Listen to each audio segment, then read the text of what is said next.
Okay. Jai Hind and welcome to Dev Talks. This is Adi Achint.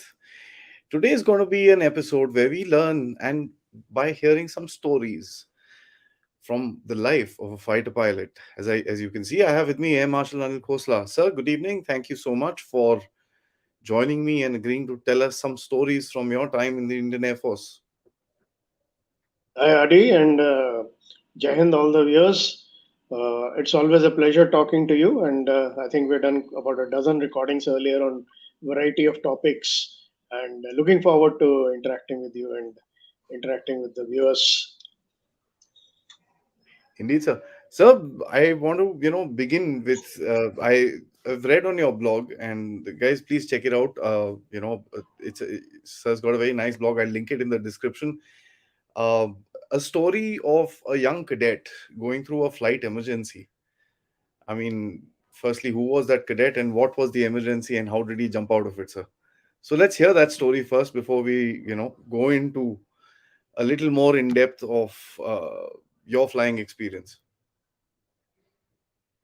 Yeah, so I've written a story. I mean, there's a story now, but that time it was a hair-raising experience, I must say, and. This was in the year 1979, first half. We had just started our first training, and it was the basic stage used to be done on an aircraft called HT2, Hindustan Trainer 2, which is a very, very basic aircraft, propeller aircraft, and two-seater aircraft, and a very simple aircraft, but very difficult to control. I mean, it needed a very good psychomotor skills. All your both your hands and legs needed to work in uh, synchronization to keep the aircraft in control.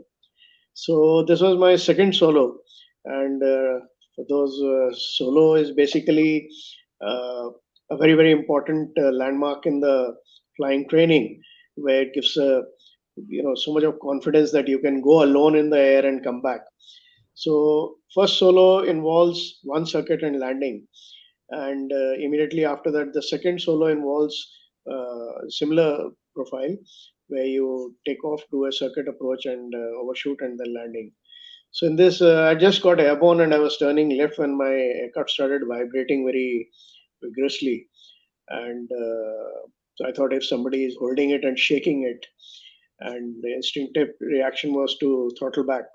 And in that aircraft, when you vary the power, the aircraft yaws. So the aircraft yawed, and I forgot to give the rudder, and the aircraft rolled. And as a result, I was 180 degrees opposite. My flying experience was just about eight sorties and eight, nine sorties, and just about maybe 3, 4 hours, you can say, or maybe 5 hours. And I saw the reciprocal runway visible, and I said, I'm landing on reciprocal. I got some problem. So it was vetoed by the ATC. They said, no, land on the cross runway. And I was wondering, I said, cross runway, how will I reach there? Anyway, I was very low, and somehow managed to turn finals. And there is a duty pilot. He prompted flaps down, and I don't know from where the courage came in me. And I said, negative. I mean, overruling a QFI qualified flying instructor. And good thing I didn't lower the flaps because I would have undershot. So I rolled out just about as I rolled out, lowered full flaps, and I think that was one of as they say, when you're under pressure, you perform well, and that was one of the best landings. HT2 was a very difficult aircraft to land. It had, to do a three-pointer landing, it was quite difficult.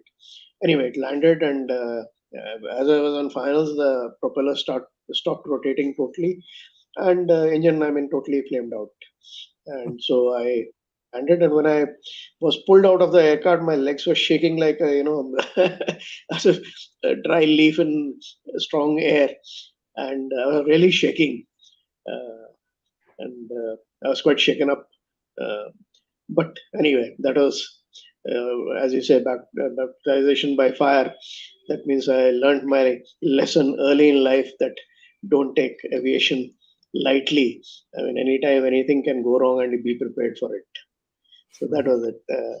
I I've mean, said it in very fast and a few sentences, but that emergency, it seemed as if is continuing and uh, quite long. Yeah.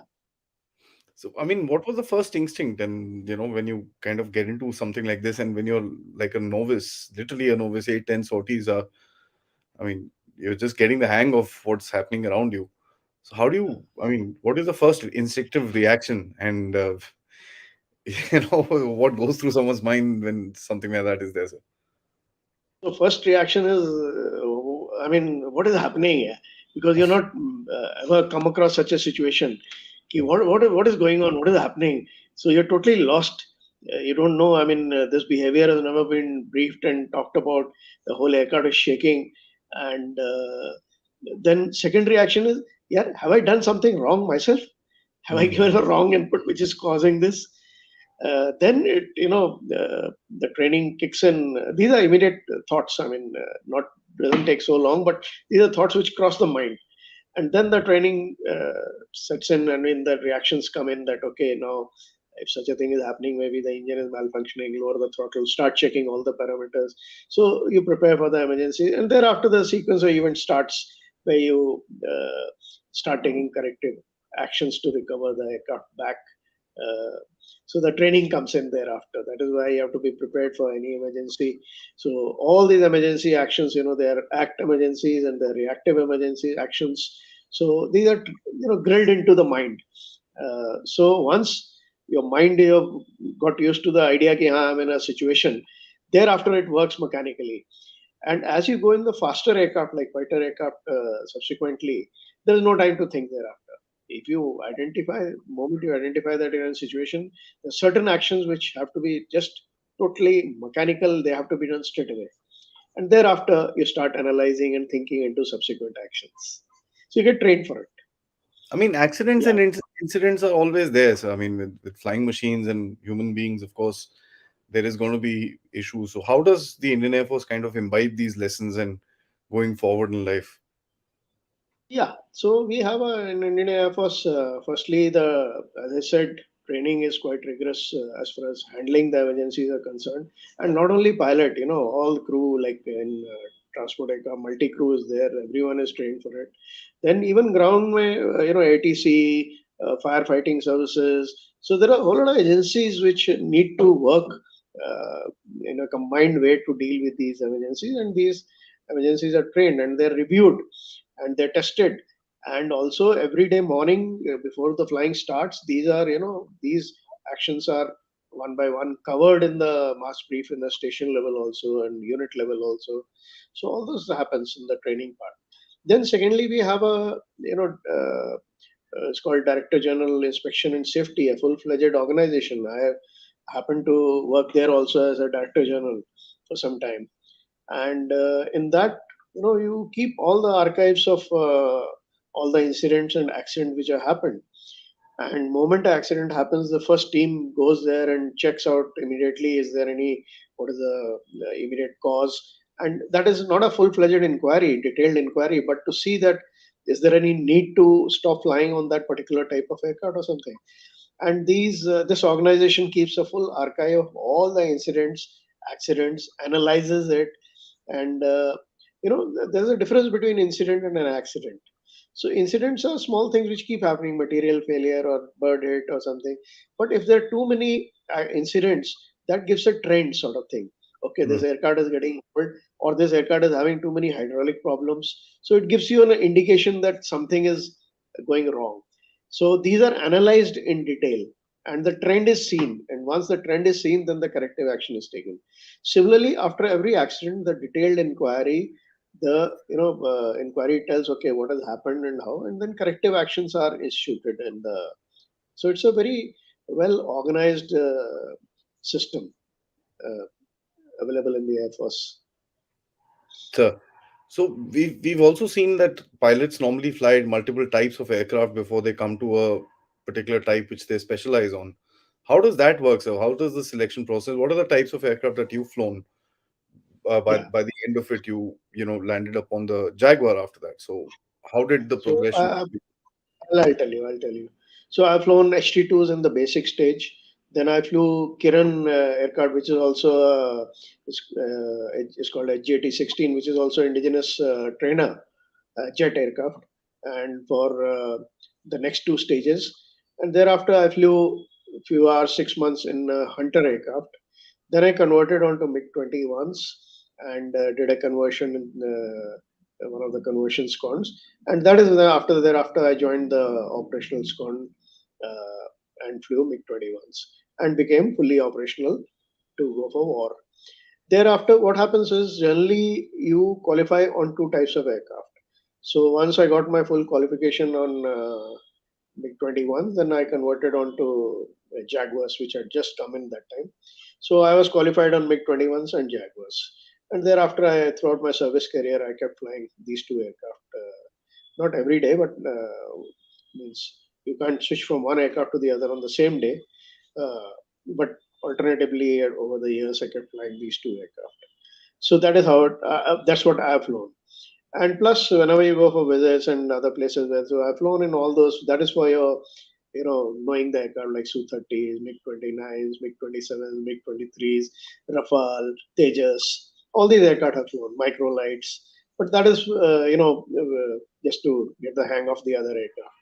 But operational flying are done on MiG-21s and Jaguars.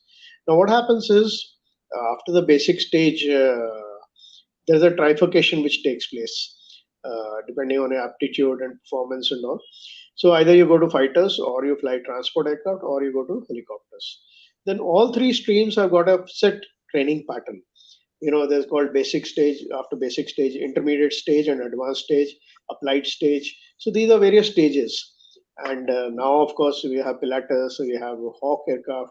So these are all in the training, this thing. And then you go to your squadrons, fighter squadrons, wherever you are allotted in case you are in fighters.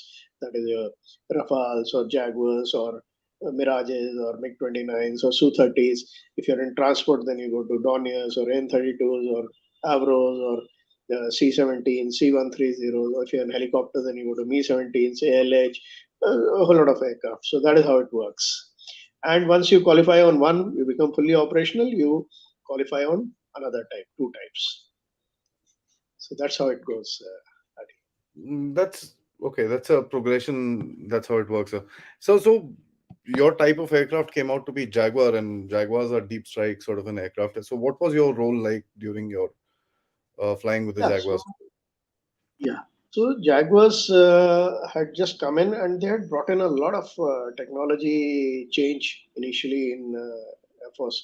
Actually, I've seen two, three phases of advancement in Indian Air Force and technology coming in. And that time, uh, uh, Jaguars brought in a lot of new technology to the Air Force, and they were optimized for low-level work and low-level strike deep into enemy territory, and they were very good to fly at low levels, very smooth, and except for the one problem is that they didn't have autopilot. Otherwise, they were very good aircraft to fly at low level.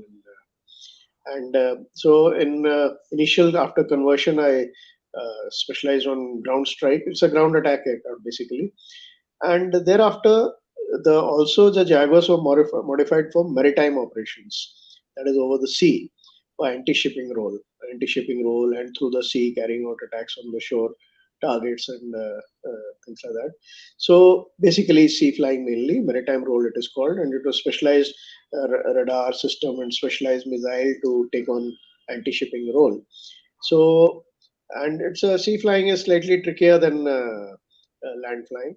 So once you get qualified, you generally land up once again in the squadron. So I did 3 tenures in that maritime squadron. Actually, I flew a lot over the sea, and very rarely does a pilot does 3 tenures in one unit. I did three of them in maritime squadron in Jaguars. Yeah. So you said that maritime flying can be a bit tricky, and I mean, uh, would you care to elaborate on that and any incident that you'd like to tell us that you know of or happened, Yeah, yeah. So which many will of them I can tell you. I mean, yes, sir, uh, please. I can tell you so many stories about maritime flying and the issues involved in it. Yeah, That's it is where tricky in the sense. telling now, sir. Sorry. That's where we come to the storytelling part of it. Yeah. So tricky in the sense, like generally perception is there is no obstructions. Like when you're flying over the land, that trees are there and high tension cables are there and birds are there. Then see, there's nothing. So yeah, that's true. But what happens is, since there is nothing, there's only sea below, and it's good fun flying. But if you have autopilot, then you're more assured. But without autopilot, I mean, it's a bit tricky in the sense. Uh, Firstly, the depth perception is not there.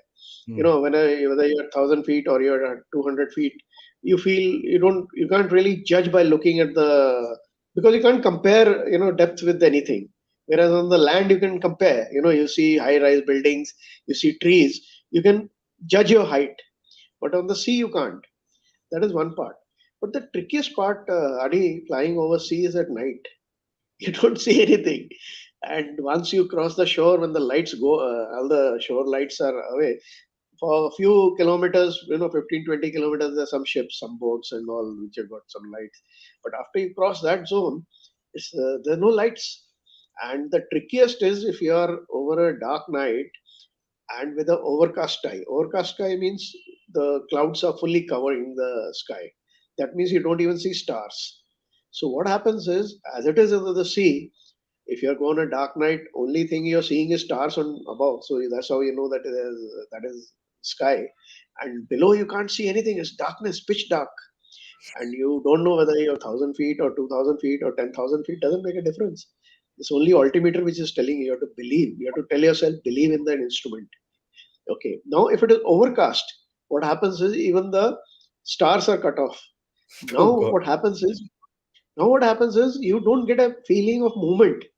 That is very unnerving. You feel as if you are sitting in a pitch dark room, that pitch dark room on a chair, and you're not moving.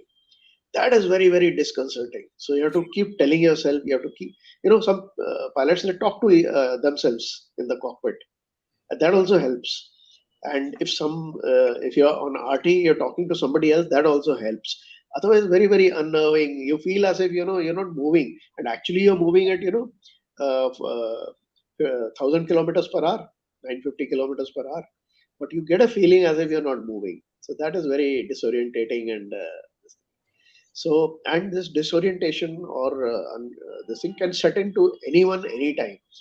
I remember when I was commanding, I had a pilot with me who was very, very experienced. He had already spent about 6 hours, 6 years in the SCON, and he had thousands of hours on maritime flying. And I remember one of the night sorties like this, overcast, and we were deep into sea, almost about 500, 600 kilometers deep into sea, and suddenly he gives a call that I am feeling disoriented. So that is, and you always go in pair. You never go alone. Minimum pair or three or four, one following each other at 2 minutes interval. So we had to literally talk to him throughout and bring him back. Kept talking to him. Kept talking to him. Believe your instruments and don't believe your feelings. And don't believe your perceptions. Look at the instruments and believe whatever they're saying.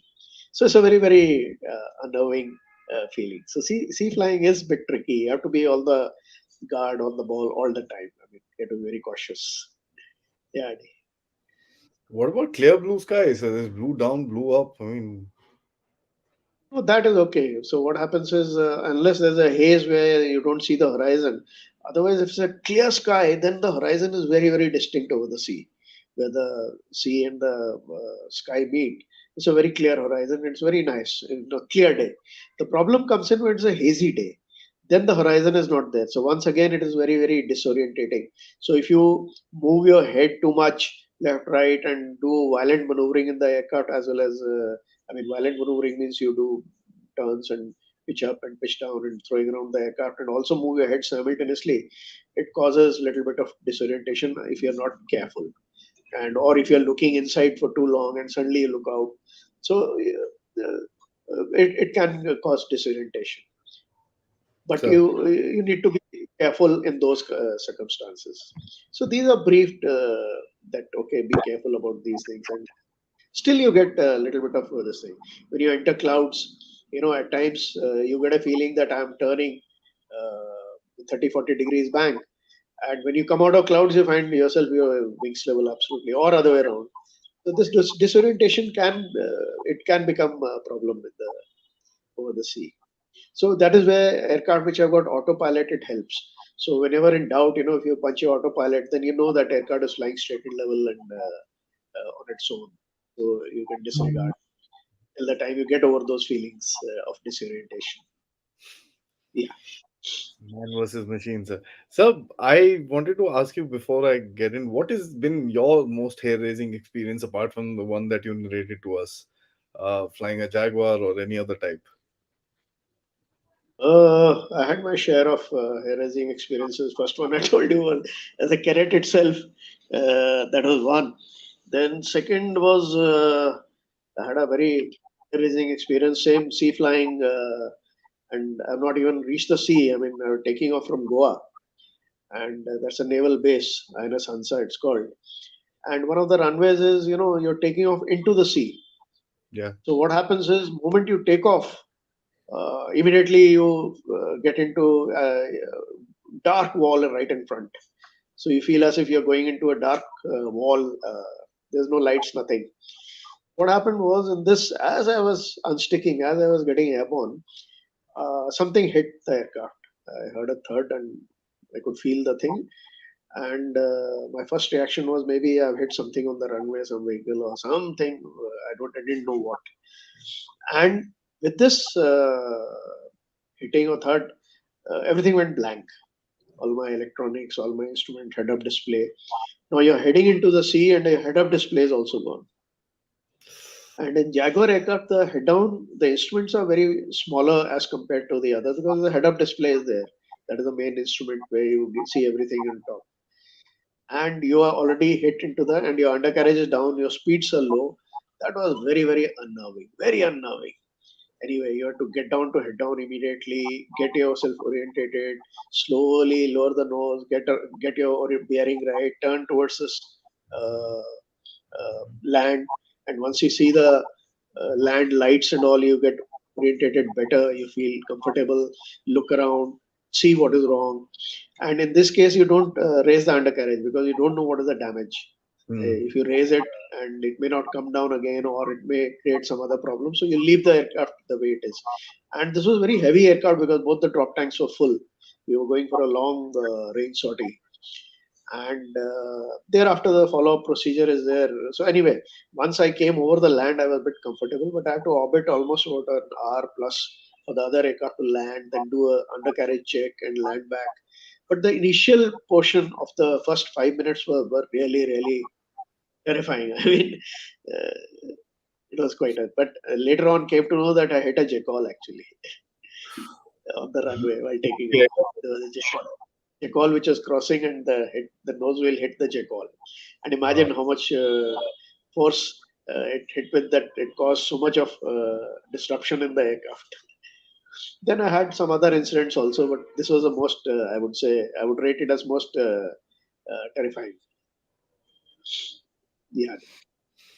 so now, of course, Balakot has been kind of a time where I think in recent history where the Indian Air Force has been shown in terms of offensive power.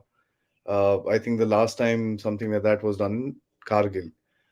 Um, I I mean, we know the story of Balakot, what happened, this, that, which were the aircraft and this and that. Sir, what's the, I'm not asking for operational plans, but what's the human story of Balakot? Um, how do pilots get ready for something like this? Because it's there are a couple of things that I want to bring about. It's a dangerous place to go into, which was experienced very clearly by Abhinandan the next day. And of course, there's an you've got the entire nation's head on towards you because your actions will be splattered on the newspaper tomorrow. So how do pilots prepare for something like this, and what is the human story behind Balakot? Yeah.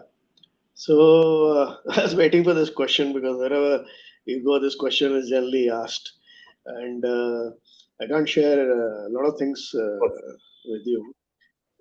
Like if you remember when Balakot thing happened, and after some time, when once Prime Minister came on. He was live somewhere, and one of the journalists asked him. So Prime Minister's reply was very nice. He says, "Raz ko raz rehne do, kuch raz ko raz rehne do." So I think Absolutely. some हाँ, कुछ राज मतलब राज ही रहने चाहिए. Anyway, notwithstanding that, yeah, your question is related to how do you prepare for that. Actually, this is your bread and butter, and this is your fighter pilot's dream actually to do live missions against the enemy. I mean, that's what you train for. That's what you prepare for. That's what you live for. And this is actually sort of a dream come true that okay, you are chosen and you're taking part in an active mission. Either it is air defense mission or you're uh, going across and dropping weapons. So that is first. You feel pride in yourself. Yeah, okay, I'm the chosen one. I'm going in for this mission. Then second part is, of course, a little bit of fear comes in. Obviously, you're going across, the uncertainty is there. The enemy is not going to sit back, he's going to hit back. He's also got weapons, he's also got radars, he's also got missiles. So all those things come into mind. Yeah, so then you start preparing. As you plan more and more, you get more confident. Yeah. And third is, it's a teamwork. So one is detailed planning. You have to do really detailed planning. You have to look into every aspect of the plans, every aspect of the mission. How you're going to go, how you're going to take off, how you're going to keep the secrecy, what are your weapons you're going to take, what route are you going to follow, where are you going to evade his radars, where are you going to this thing. Then you brief about contingencies. Okay, if this happens, I'll do this. If this happens, we'll do this. If this happens, we'll do that. So all that part of detailed planning goes on, and at times you practice also. If the targets are tricky and all, then you go and practice missions. Then so all those then teamwork is very important. It's not a individual that one chap Rambo going across and doing all the work. No, it doesn't work that way. So teamwork is very, very important. So the team is put together, and the team starts planning together. Team starts practicing together. Team starts doing all the things together. So it's a big teamwork. So these are the aspects which are related to uh, conducting a mission as far as pilots are concerned. And of course, the coordination goes on at various levels. That station level, at headquarter level, command level, various other agencies. So it's a quite a.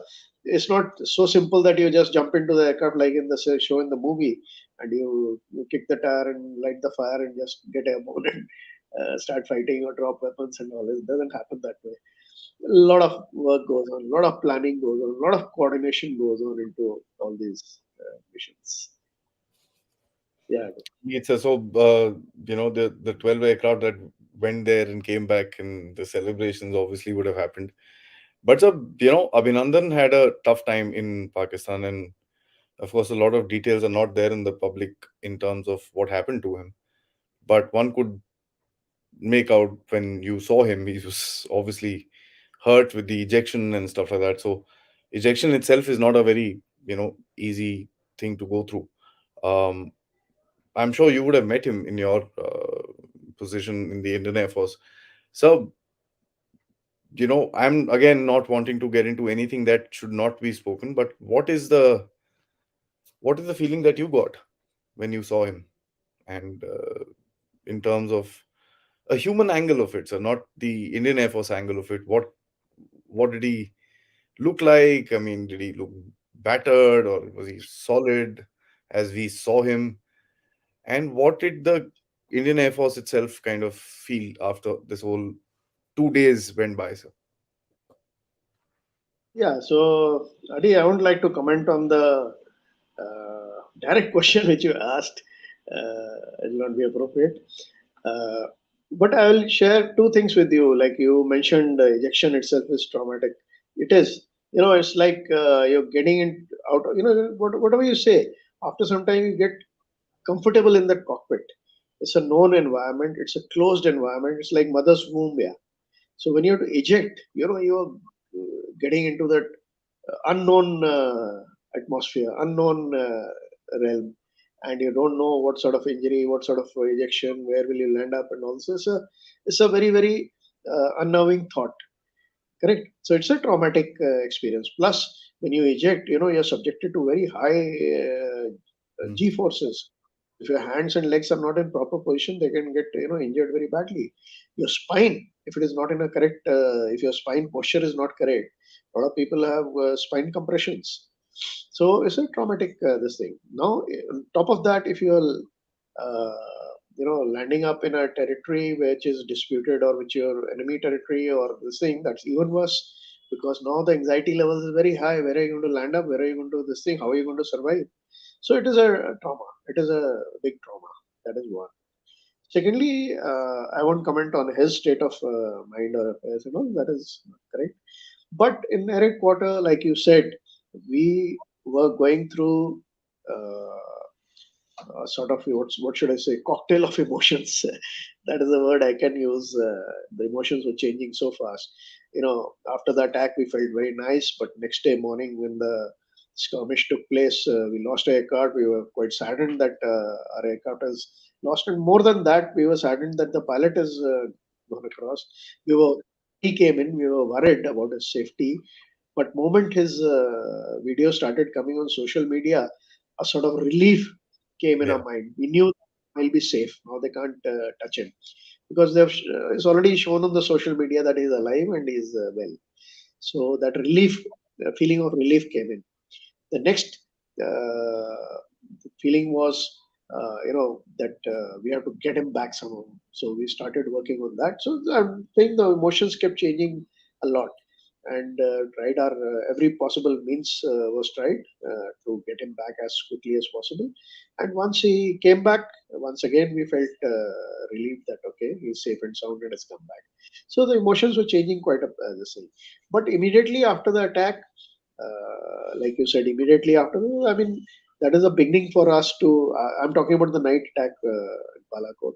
That was a beginning for us. That means after the attack, now we knew that we have taken the first step. We have punched him on the nose. He's going to do something, and you have to put a guard up. And as planned, all the three services were ready, and we put our guard up. So that was a beginning for us because thereafter we started, for quite some time it carried on. 27th, whatever skirmish took place. After that, also we kept a guard up, kept monitoring, and all those activities carried on for quite some time. But those, I would say, 12 hours or so were a sort of cocktail of emotions. I would say that. I mean, it was Yeah, nice to see him back, and I think that the biggest mistake the Pakistanis made was putting across his videos because then they had to give him back. There was no question no, not about it. that. What is happening is now with the social media being so active and the mobiles available everywhere, and people start taking videos, drop of a hat before helping the person, they start taking videos. So it's bound to happen. It's not question of Pakistani, any country, anywhere. In India also, it happens. Any accident, any this thing happens, people start taking videos first before going to help. That is quite sad, actually. So it's not question of Pakistani only. It's just a social media. People do the Jaguars do that, but it helped. The moment we saw the videos, we were relieved. Okay, he's alive and at least, yeah. So, guys, I have one more question with you, Marshall, and I'm going to ask that with regards to flying experience, and I'd leave the floor open for you guys to shoot up across about the Air Force, about his experience, about any aircraft. Let's keep it limited towards that particular section so that we can kind of concentrate. Sir, you've flown multiple aircraft abroad as well, I'm sure, during your interactions with various manufacturers and developers and stuff like that. Personally speaking, which was a joy to fly? Uh, each aircraft has got its own peculiarities, and uh, if you ask me, pure flying wise, Pure I flying. loved pure flying wise, I loved flying microlight. Microlight was the easiest to fly. It was like a flying motorcycle. There's just about two, three instruments. If you look at them, it's okay. If you don't look at them, it's okay. There are one or two switches, and visibility is good, and things happen. This thing. So it was most enjoyable flying was that. But I enjoyed flying ST2, as I said, was a psychomotor skill, and once you got the maneuvers right, you felt really nice. That was most satisfying. Then even Kiran aircraft was fun to fly, doing aerobatics. It was very good at aerobatics around the clouds and nice aircraft to fly. Then you get into advanced aircraft. Hunter was very officer-like, very smooth to fly, and one of the best designs of its time. Yeah. Then MiG-21 was very robust, and we could throw that aircraft around like anything.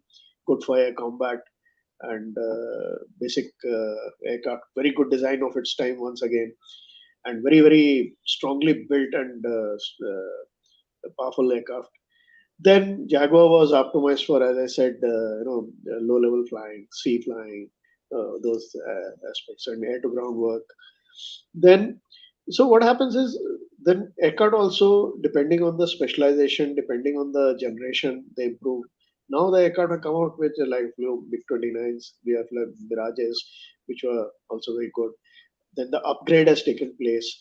Then they're very easy to fly. The general flying is very easy to fly, and the systems operation becomes more and more complex because the computing power of the aircraft increases, the avionics increase, the weapon systems are more complex. So the system management becomes a bit more complex rather than pure flying. That's why twin cockpit concept has come up where one chap is flying, one chap is managing the systems.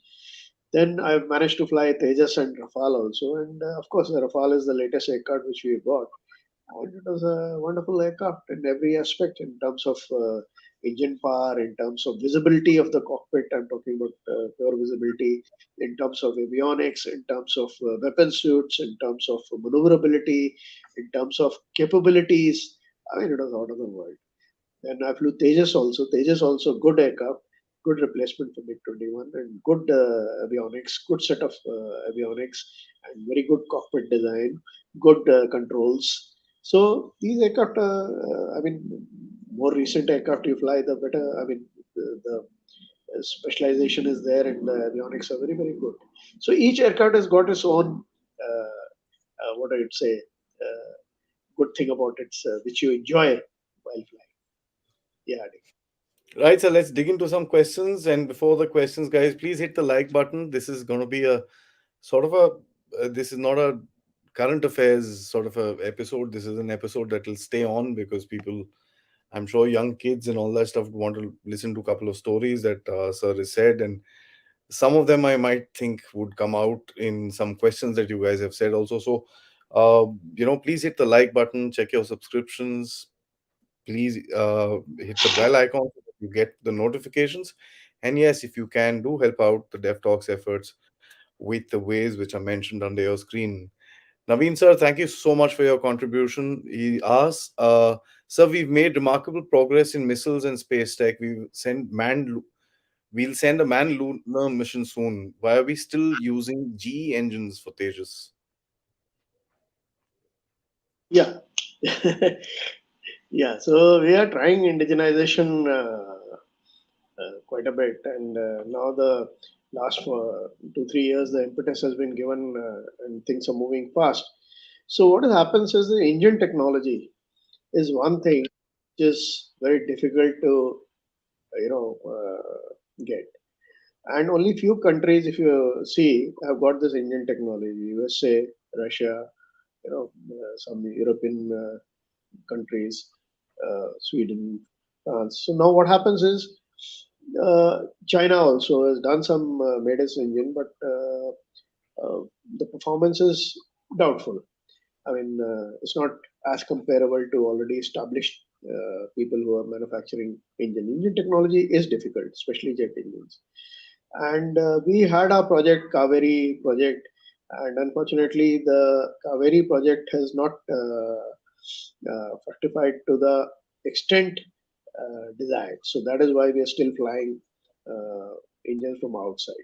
But DRDO has promised that the Kaveri project has been stopped, but notwithstanding that, the lessons learned from the whole project cannot go waste. And based on that, they are going to make another indigenous engine, and they promise that in the subsequent versions of LCA, the indigenous engine will come in, mainly AMCA when it starts flying to the engine will come in, the indigenous engine.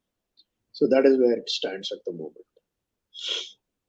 Indeed, I think this is a question you might have been asked through your career a long time, lot many times, and I'd just request you to give us a tertiary answer once more. So, why are the MiG 21s not replaced by the LCAs? Yeah, so LCA project was started quite some time back. I've done a video with you, Adi. We've done a full program of I think 45 minutes to 50 minutes on LCA project.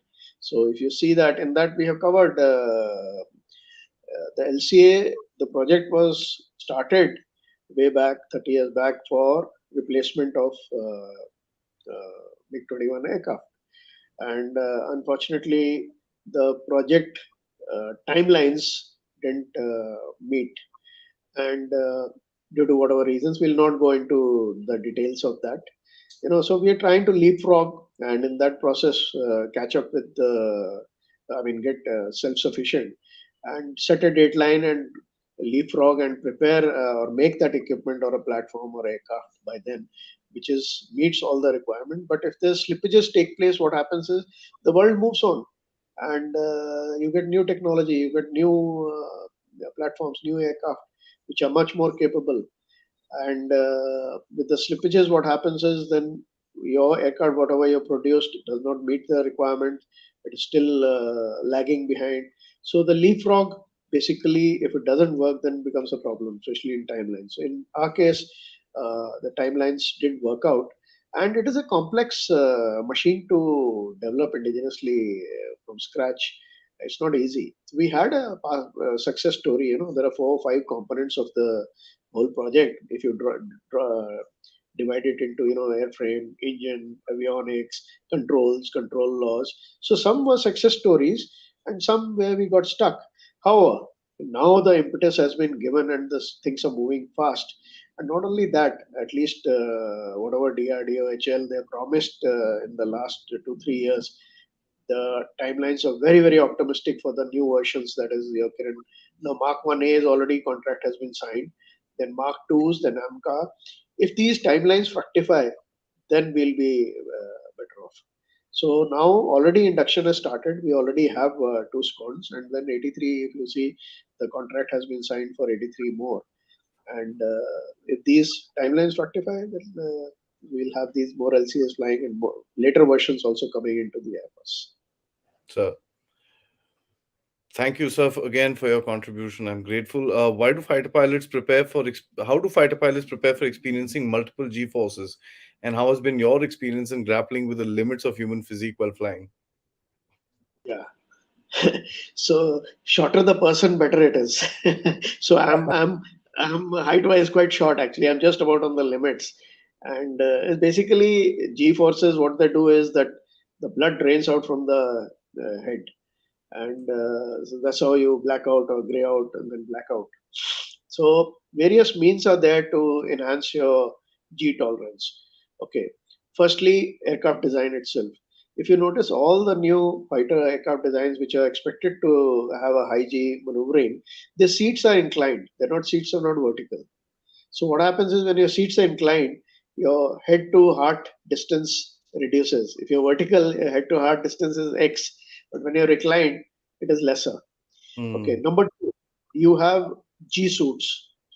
G suits is external suit which you wear, and there's a waist downwards, and it has got air pockets on the waist as well as on the thighs and as well as calves. And they have when the G forces come in, automatically from the aircraft, the air is pumped into these air pockets, air or oxygen or whatever it is, gases are pumped in, and they inflate. So when they inflate, they tighten that areas, so preventing the blood to flow downwards into your lower portion of the body. So blood stays up. So that is also increases your G tolerance. Number three, uh, the human body itself.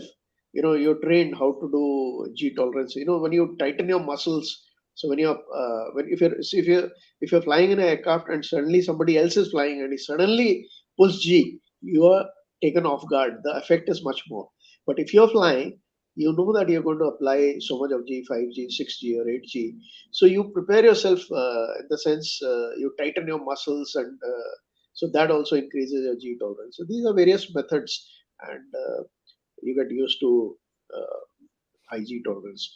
And then high G tolerance is also checked out before a pilot is sent to high performance aircraft. Some of the people can't take high G due to whatever reasons, due to medical reasons, due to whatever they built and other things. So some people are weeded out because they can't go to high performance aircraft.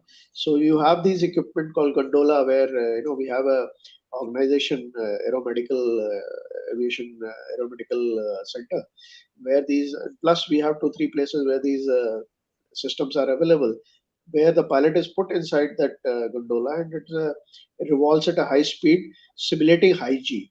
And these G forces are applied to the person, and his G tolerance is checked out before they are sent to high performance aircraft. Let me tell you another interesting thing. If you continue keep flying, and this thing, your G tolerance is good. Suppose you have a break of 3 4 months, your G tolerance goes down. So you have to really start building up again once again, that slowly. So these are various factors related to G tolerance, but these are the methods that will increase your G tolerance. Yeah. Thank you. Uh, can you share, without revealing operational secrecy, what was the game plan for the IAF post the Pakistani operation after Balakot? Oh, that's a very, very tricky question. How can I reveal? Post Balakot, of course, we had a guard up. We were all ready. We knew that retaliation may come through, and aircraft were this thing. And unfortunate that we lost this aircraft, and also we lost one helicopter, which was unfortunate. And thereafter, the cat and mouse game carried on for quite a few weeks, as expected. But we knew that they're not ready to escalate, or they don't want to escalate, or uh, take the fight to a higher level. But we were all ready and monitoring everything what is going on. Yeah, I don't think I can disclose much Yeah, more than. that's I think good enough, sir.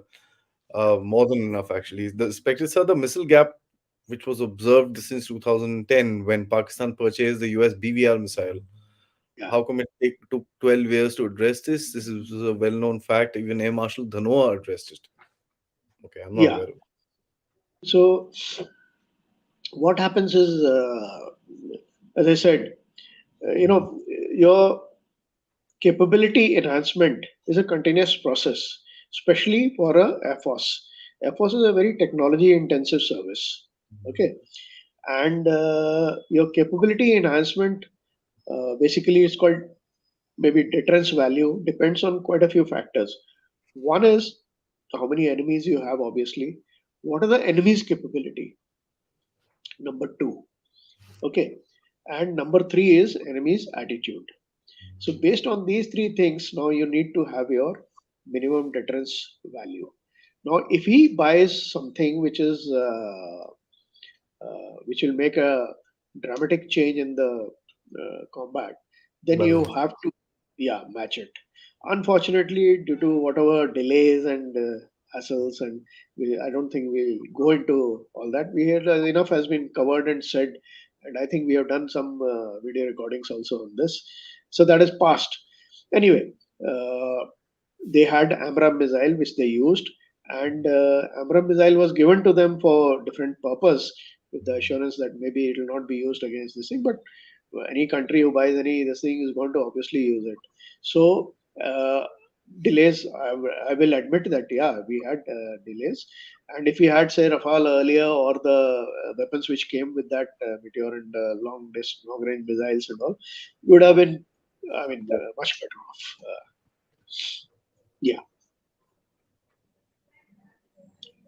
Sir, can you share some experience details from air exercises with other nations? How do we fare against the best of the world? Yeah. So what happens is, it's not question of fairing. It's not a what do you call it, boxing bout as such. What happened? I'll tell you the other thing. So we do exercises with a fair amount of countries, and USA, Australia, UK, France, Middle East countries. I mean, whole lot of countries we do exercises with, and generally. There's a schedule which is made for 3 years, 5 years, yearly, and we generally do two major exercises, and some are in exercises, some are out exercises. In the sense, in is when the other country comes to your country to do exercise. Out is when you go to the other country to do exercise. Okay, some exercises are multilateral, some are bilateral. That means only two countries. Some are multilateral, like USA does and Red Flag and others, where a whole lot of countries come. Then some exercises are individual service, some exercises are tri service or by service. That means two or three services, Army, Navy, Air Force, all three get. So that's how it is. Then some exercises we do, we are going for a major exercise, say to USA. En route, we do, if you're doing a halt for 2 3 days, we do an exercise with the country there. And on the return, again, once again, we do. So we may be doing three exercises with this thing. So that's how it works. And idea is, the idea of these exercises is threefold. One is to pick up the best practices. When you do these exercises, you may be, the other person may be doing something in a much better way. Mhm. So you pick up those. You may be doing something much better than the other person. So he picks up from you. So idea is to pick up the best practices. And second is, so similarly, you learn from the other country. Second is, to build up certain amount of interoperability. That is also key. And third is when you're doing with these countries, it's a sort of messaging also. Okay, you're friendly with these countries, and this is the extent you're doing. So these are the reasons why we do exercises. Okay, now coming to your performance-wise, Indian pilots are always, admired for their discipline and their professionalism in all these exercises. I've conducted so many of them. I've coordinated so many of them as Director General Air Operations in Vici. In all these exercises, whenever we go out or whenever they come in, they admire Indians for these traits, that is discipline as well as professionalism. So as far as exact, whether we are better off than them or that, what happens in these exercises, you don't the game is not played with the actual performance of the aircraft or the weapon systems. So what happens is you draw a exercise setting where you say, okay, we will simulate this sort of a weapon with these many settings and these many ranges and these all those things, and then the game is played. So in that, it's not the actual weapons on the platform performance which is played. So idea is to learn from each other. Idea is to interoperate. That is all. That's how it is done. Yeah. Last couple of questions, sir. Sir, does India have a com standard similar to TACCOMs used by NATO for comms between various systems and interoperability? Yeah. This say again. What is the question related to communications? Yes, sir. TACCOMs, NATO. Yeah. Yeah. Yeah. So what happens is that was one of the weak areas. There's another weak area which we had, and we have a communication system, but not very secure. And what happens is the Air Force has become very, very well networked service, and it is, we got our own FNet, and based on that, it is riding, and all the ground systems, ground places, stations, everything is networked fully. There are three networks actually. One is the ground network, one is the air network between all the airborne platforms, may it be fighter transport, helicopter refuelers, AWACS, UAVs, so all talking to each other. And third network is the network between the airborne network and the ground network. So ground network advanced quite a bit. Then came the second network, that is from the airborne to ground. Individually, each platform was hooked onto the ground network that progressed quite well. The third network, which has took some time, that was the reason was of equipment called software design radio. So these are secure communication equipment. This project also got delayed to quite a bit. And so now the contract has been signed for SDRs, I think 2 years back or something, and now that will coming in gradually. And once that comes in, what happens is the all the platforms which are airborne are will be able to talk to each other, will be able to transfer whatever information as well as this thing, and they'll be secure. So that networking will get completed totally. Yeah, So, what's your opinion on JF-17s? The rate at which it's being built is astonishing. yeah. So uh, one is Chinese aircraft industry, and obviously China's support to Pakistan and boosting up even Pakistan's defense industry, and not only in the air force, army, navy, all these ground systems as well as sea systems as well as air. The full industry of the Pakistan is getting boosted by the Chinese. Uh, there are three, four aspects related to it. One is they are number wise, their capability is quite high. I mean, creating this and indigenous. That is one. The second is the quality. Okay, they're displaying a lot of things, even ISA radar and in weapons and this and that, and claiming a lot on the paper. But what is actual performance is not known. That is one thing. But we have to cater for the worst case scenario in this case. But the performance, the capabilities, actual are doubtful because they're not been displayed anywhere. They haven't had a fight anywhere where these come one to one with any other aircraft. Secondly, exercises which they do are with their allies like Pakistan, and also they've not been pitched against any other aircraft. So whatever is visible is in the displays or in the videos which they give out. So we don't really know. Even when you go to the air shows and all, where they put their got a very tight control over it, and they try and show you only what they want you to see. And some places, yeah, I remember initially due to whatever reasons, whenever we fielded our aircraft, they shied away a little bit. Uh, Now they are displaying a little. So the question always remains that claim capability is this, but what is the actual capability? So that is a but one thing is there, the industry is well oiled to generate more number of aircraft if need be. So numerically they can always augment. Yeah. So, and the last one, which I actually wanted to ask you, but a viewer has actually picked it up.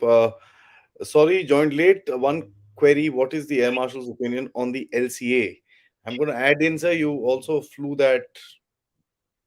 I mean, literally took off. So, how was your opinion in terms of the ease of flying for a pilot to learn, and what's your little story with the LCA?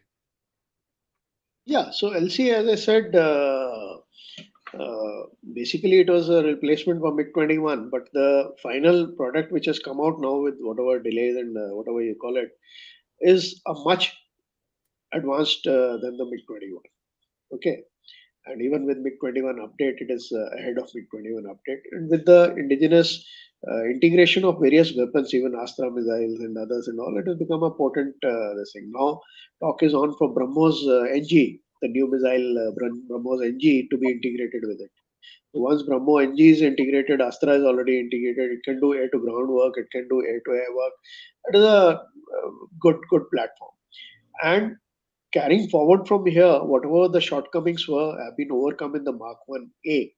And now the the version which will come out with all these shortcomings are going to be removed. And then comes your finally when it comes to AMCA, I mean, after gaining all the experience from it, I think we are on a right track. Only thing is, if you, as I keep saying again and again, if you meet the timelines, then we are well off into creating a fifth or sixth generation aircraft in future. And at the moment, number wise, whatever six counts we are inducting, they'll be good. The platform is good, the avionics is good, and the weapon integration is progressing well. Yeah, So, your experience with flying the LCA? yeah. So LC, as I said, uh, general flying in all these aircraft is quite uh, easy, and it's the system management which needs to you need one needs to get used to it. So similar is the case with the LC also. Thanks, sir. I mean, I'd like to take this opportunity. Thank you. I mean, some data questions I also asked you with regards to certain things that shouldn't be coming to open, but No, no of course, issues. a lot of us are inquisitive about again not the operational details of it because we understand that those things cannot come out, um, and must never do till the time they are valid at least. Uh, but the human factor of it we never hear because we never speak to the guys who've actually done it, and we never know who they are and where they went from there and this and that. Abhinandan, for I think the worst reasons came out into the public, so people still know his name. But the rest of the guys who went into Balakot and did such a beautiful job of it, and there's so many other pilots that keep flying around the country and its periphery, and in as you said, in the maritime boundaries as well, and far beyond it, keeping us safe. It's a tough job. It's a tough ask, and so thanks so much for sharing your experience with the Indian Air Force. Couple of funny incidents that actually happened. I mean, uh, it's just a hair-raising sort of a experience when you even listen to it. So I'm sure it was even further terrible for you.